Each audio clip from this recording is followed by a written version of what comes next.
Hello, everyone. Good morning.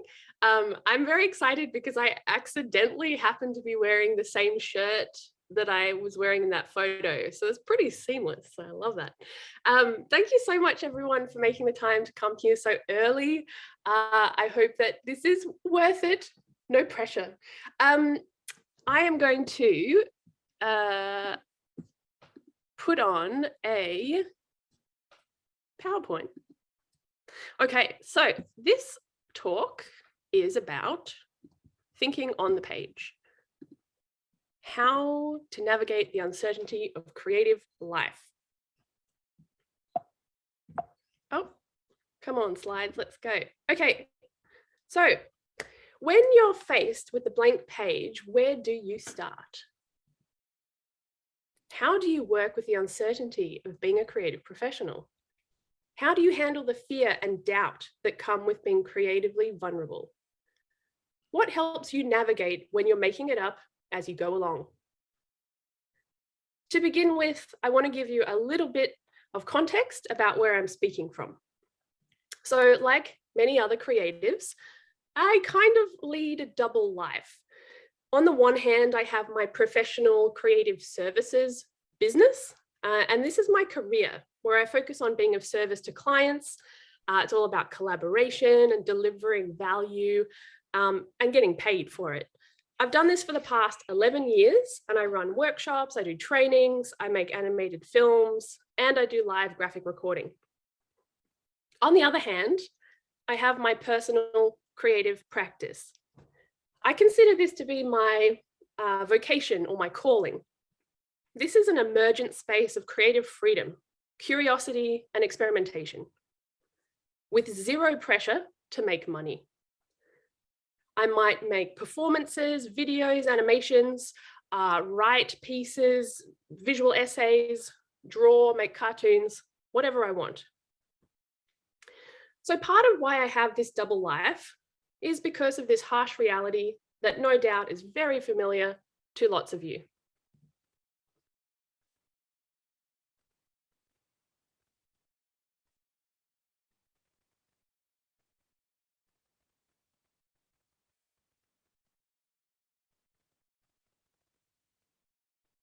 Do you make money from your art? Yes. Really? Haha. Oh, devastating.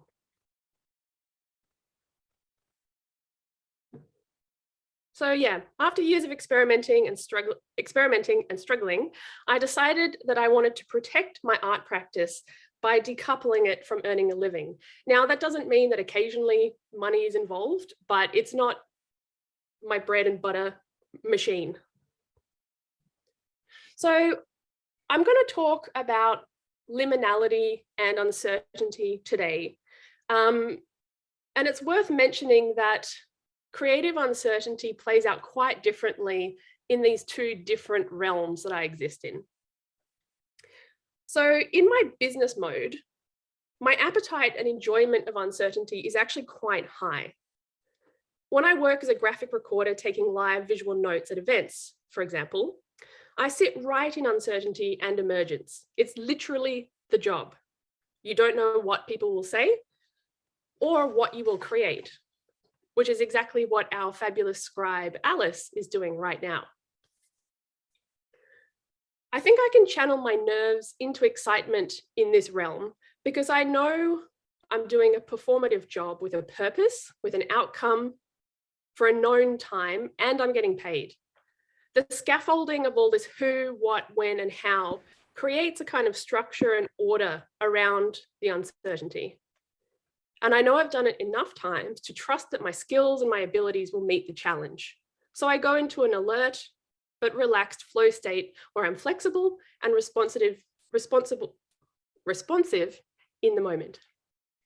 But I experience uncertainty very differently in my personal creative practice, where things are a lot less clear. Because I put so much of myself, my heart, my thoughts, my effort, and time into my creative projects with much more vulnerability, I feel both vitalized and terrified. It's a weird space. Creative freedom and the growth that comes from nurturing and sharing your creativity is a privilege and an honor for sure. It's magical, joyful, thrilling, deeply nourishing, and meaningful. But it's also precarious, complex, frustrating, exhausting, and full of doubt.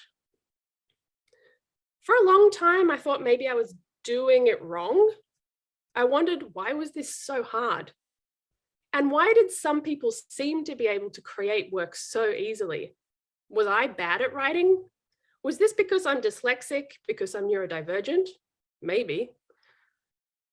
And how come creative emergence is so inconsistent? Why is it sometimes really easy and fun and other times like getting blood from a stone? So, how do I deal with this uncertainty?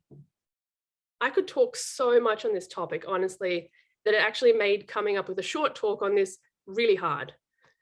Anyway, here are just some of the things that helped me through the nebulous realms of my personal creative practice. So I'm going to talk a little bit more about each of these, but this is sort of the menu of what's in store for today. Firstly, connecting with community. Secondly, accepting the shit sandwich. Thirdly, thinking on the page. Fourthly, harnessing completion bias. Fifthly, using my values as a compass. And sixthly, is that a word? I don't know. Rituals for self-soothing. Okay, so connecting with community.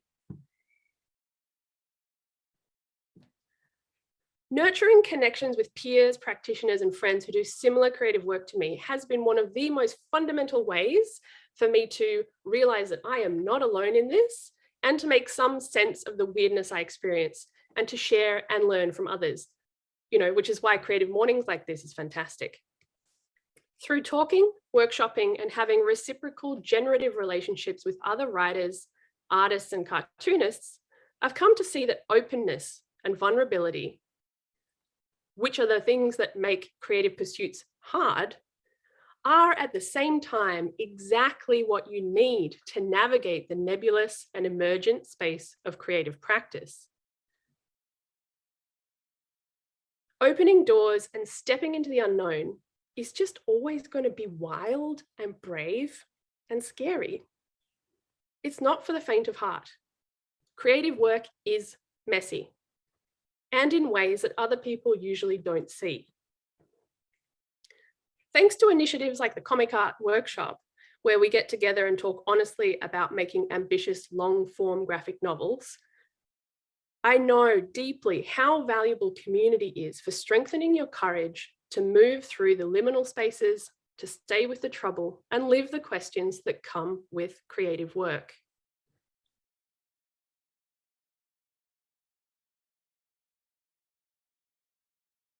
Now, accepting the shit sandwich. All pursuits in life come with some variety of shit sandwich. Caring about and investing in things always comes with some inevitable sacrifice, disappointment, trade-off, inconvenience, irritation, and stress. Even the most wonderful, meaningful, and exciting and glamorous activity will come with its own special gold leaf coated shit sandwich, or maybe lots of little shit sandwiches like you get at a morning tea. As Mark Manson said, everything sucks some of the time. You just have to decide what sort of suckage you're willing to deal with. The question is not so much, what are you passionate about? The real question is, what are you passionate enough about that you can endure the most disagreeable aspects of the work? Like if you want to be a tech entrepreneur, but you can't handle failure, then you're not going to make it very far. If you want to be a professional artist or writer, but you aren't willing to see your work rejected hundreds, if not thousands of times, then you're done before you start.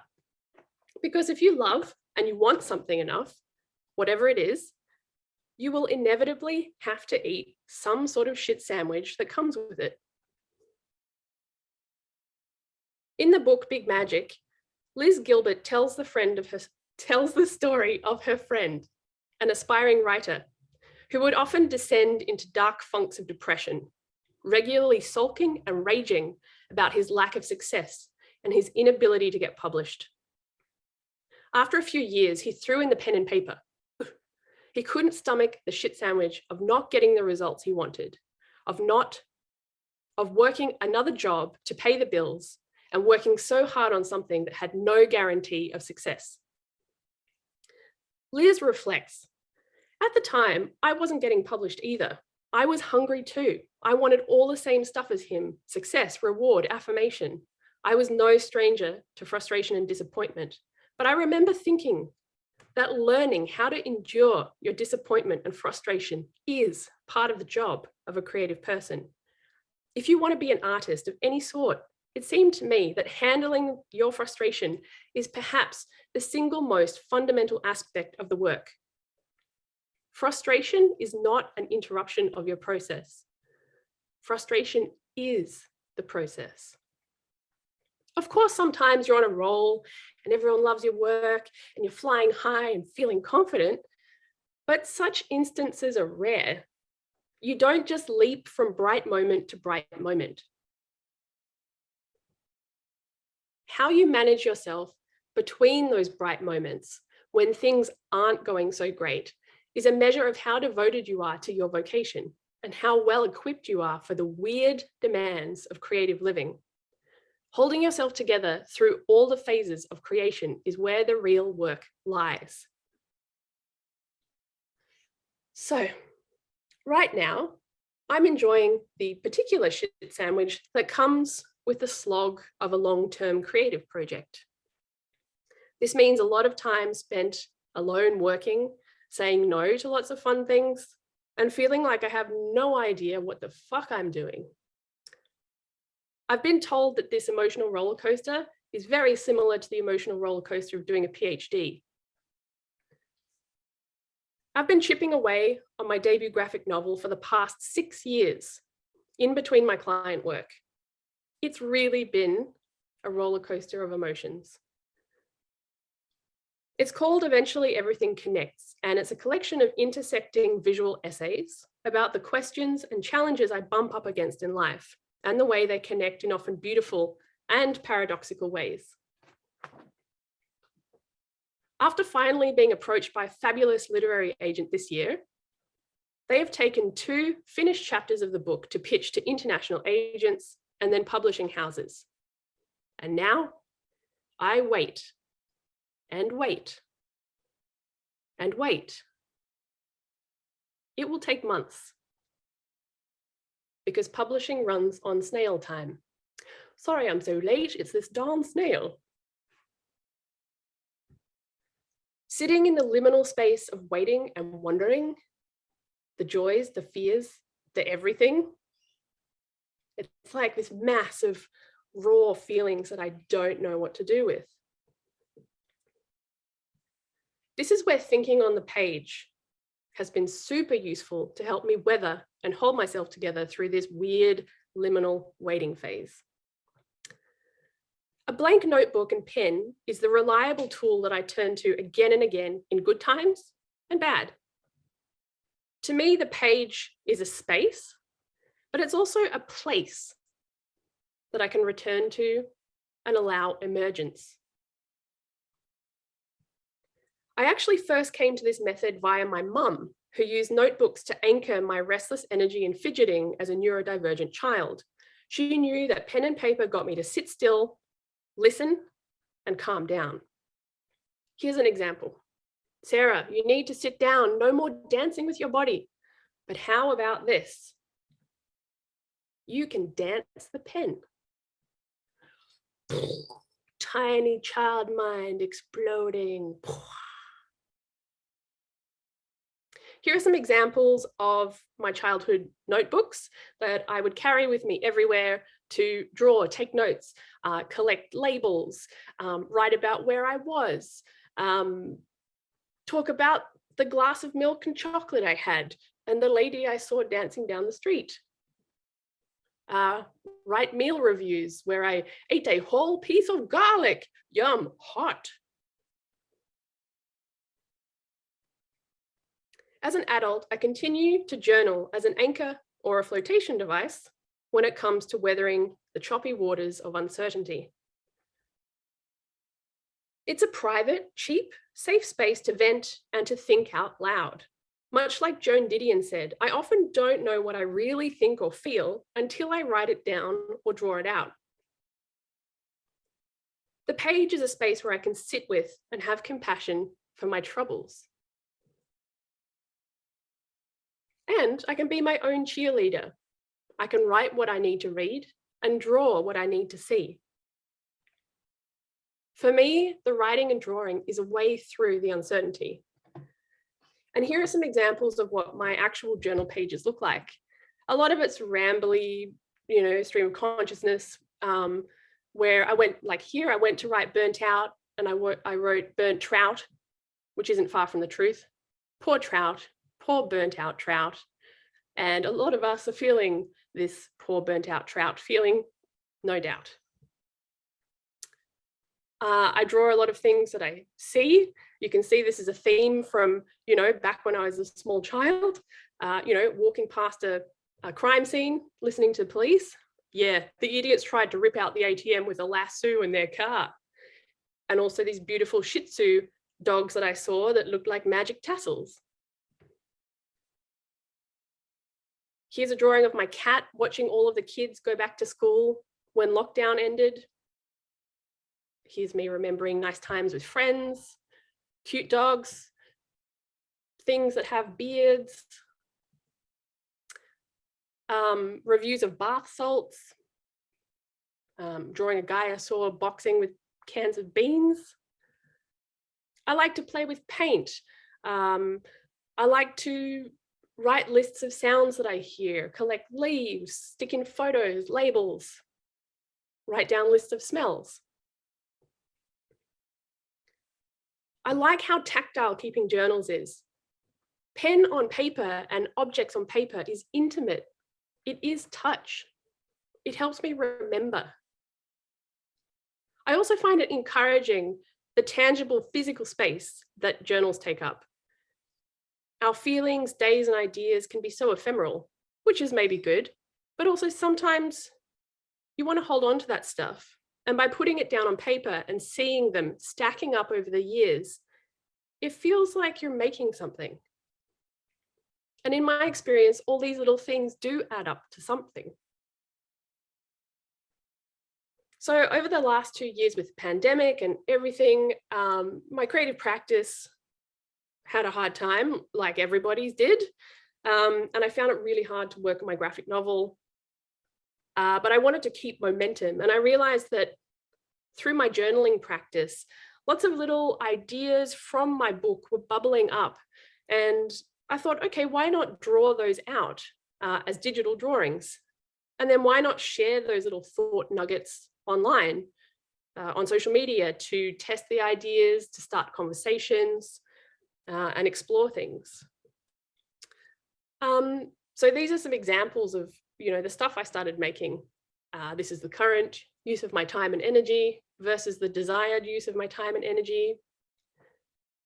All the shit that I've got to do on top of the work I really want to be doing. Oh, I can't actually read what this says at the top. Anyway, what's your brand? What's your vibe? How do you define yourself? Ugh. It's okay. You'll never fit neatly into one box. There's the saying, humble yourself or life will humble you. Thinking about what Patti Smith said, we go through life, we shed our skins, we become ourselves. Oh, wow, I am a humble worm after all. Just because it's hard and a struggle doesn't mean it's good. Just because it's easy and flows doesn't mean it's good. Just because it's mainstream doesn't mean it's good. Just because it's counterculture doesn't mean it's good. Every fear contains a wish. I know exactly how it is. Do you? No one is one-dimensional. I also started having comic ideas that were longer works that I started putting together and sharing online. And these all over the past 2 years actually ended up being enough to make this little self-published book. that's called Think on the Page. I'll just hold it up here. I think that there will be a link in the chat to this. I have it for sale online at my website, and you can buy it at Readings and Brunswick Bound. It's a great Christmas present. You should buy it. All right. So the next thing that I love to do to help myself through creative uncertainty is harnessing completion bias. So I actually keep 2 journals. There's my free journal that I just showed you, and then I have this daily planner. This daily log is all about utilizing the pleasure of completing tasks to build momentum, confidence, and order amidst uncertainty. This works really well for me because I'm kind of a basic bitch.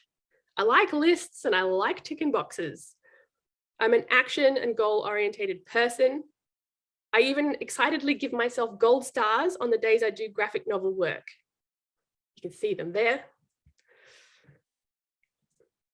This is me essentially bringing the scaffolding of who, what, when, and how from my business that makes the uncertainty more enjoyable into my creative practice.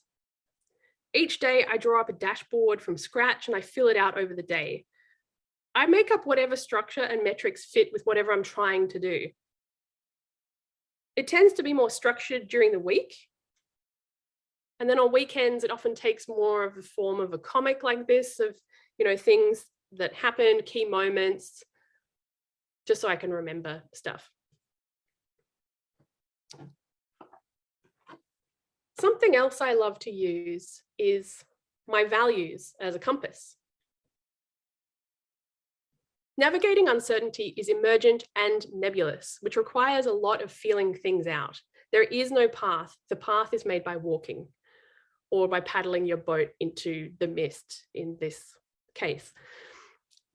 This is where values can be so useful to help assess in a broad way whether you're moving towards or away from what matters to you.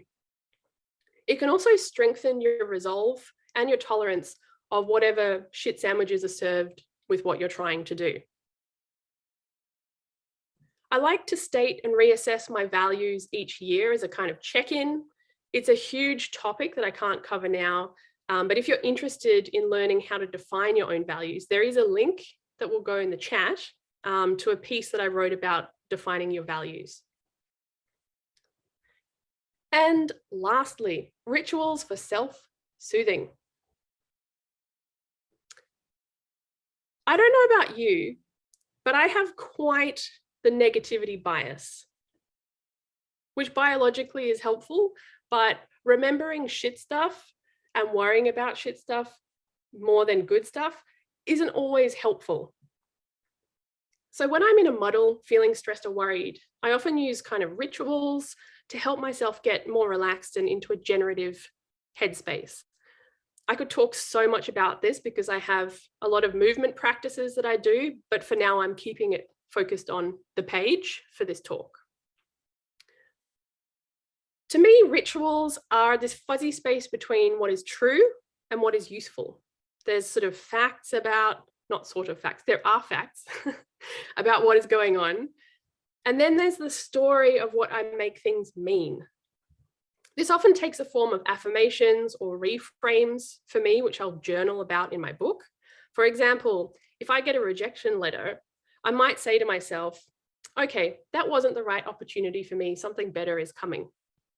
Now, that's not necessarily true, and I don't necessarily believe it, but it's more useful than my negativity bias catastrophizing and telling me that I'm a total failure. Other affirmations that I like at the moment are, I am exactly where I need to be, doing precisely what I need to be doing. This helps me calm down and focus on the work in front of me, what I can actually do, what I can actually change. Nothing is wasted is also useful for when I feel like something I've worked on has flopped or been a disappointment. This reframes it as a learning experience that I can draw from. And I also use this Buddhist mantra for when I feel overwhelmed. Know when to be, nothing to do, and nowhere to go.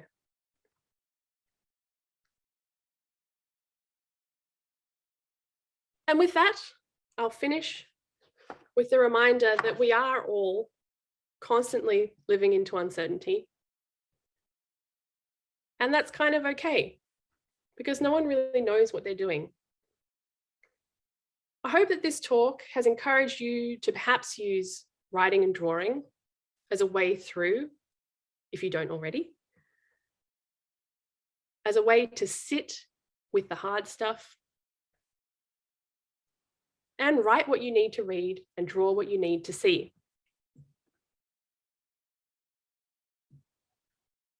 Lastly, if you like what I'm talking about, I actually have some workbooks, calendars, and review, reflect, and plan yearly workbooks that you can get from my website, sarahthefirth.com. So thank you very much for having me today, and I will stop this screen share.